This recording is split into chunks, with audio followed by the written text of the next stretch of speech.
bersama saya Muhammad Rizal Nawar bin Muhammad Saiful, dan bersama rakan saya yang seorang peniaga yang bernama saya Razmi Fan bin Muhammad Nizam. Okay, baik. Sihat ya? Sihat. Alhamdulillah. Baik, di sini saya ada beberapa soalan untuk ditanyakan.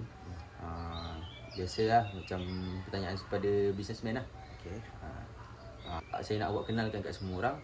Apa nama awak, kat mana kedai awak, dan awak punya background pembelajaran awak macam mana? Nama saya Razmi Fan bin Muhammad Nizam dan saya berniaga dekat Taman Perwira 8400 Johor. Saya belajar dari awal sampai akhir, belajar dari Sekolah Batu 5, SK Bakri Batu 5, Liga Kelas Menengah, SMK Toronto Smart F sampai dah SPM. Sampai situ saja.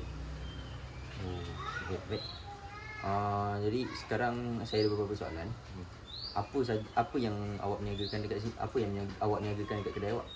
Saya berniaga ada pelbagai jenis. Kalau pelbagai jenis tu, contoh ayam, air gunting, ada nugget, ada macam pelbagai yang goreng, ketam ball, meatball, macam tu lah, nasi lemak dan pelbagainya.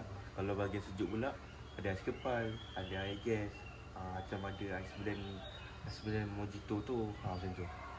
Banyak juga ya awak niagakan ni. Macam tu. Apa misi dan visi awak untuk kedai awak untuk beberapa tahun akan datang?